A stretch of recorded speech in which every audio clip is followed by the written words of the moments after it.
गुनाह पर रब कयो एहसान वा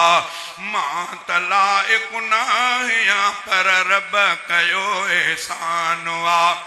ओ जाए जे मजबूत हूंदी पीड़ खतरो नाहे पो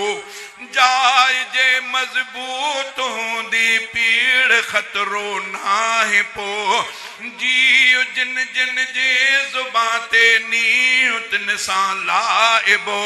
हिन जमाअत जी इहा ई ख़ासि हिक पहचान आ सिर लगे तो सां जमीयत मुंहिंजो ही ईमान वा ओए राह आना नो तवी ऐं शाह वलीउल्लाह जी पोख पोखियल आ सचे सिंधी उबैदुल्लाह जी राह आना नो तवी ऐं शाह वलीउल्लाह जी पोख पोखियल आ सचे सिंधी उबैदुल्लाह जी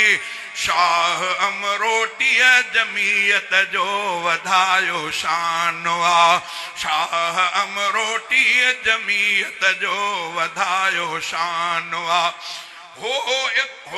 उत्तम किरदार हुई मुफ्ती मिठे महमूद जो हो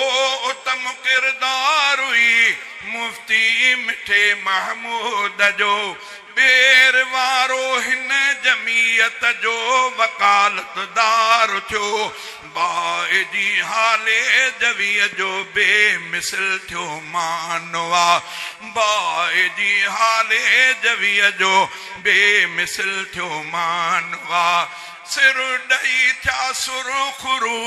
सिर ॾई थिया सुरखुरू कई जमाअत में जुवान से मुजाहिद मर्द मांझी हा सचा जन्नती चवा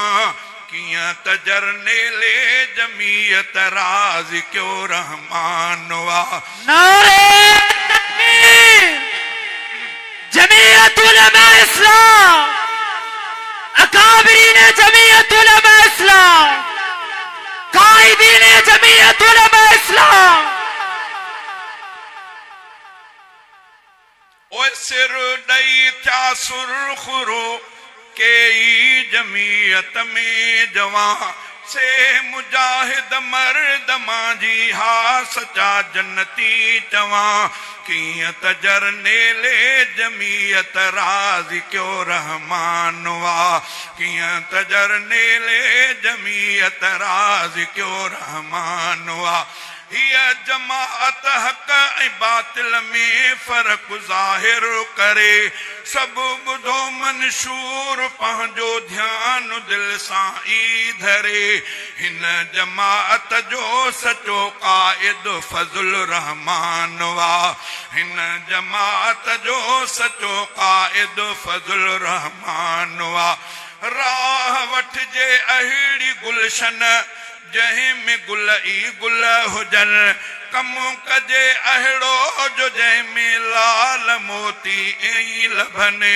कम कजे अहिड़ो जो जंहिं में लाल मोती लभन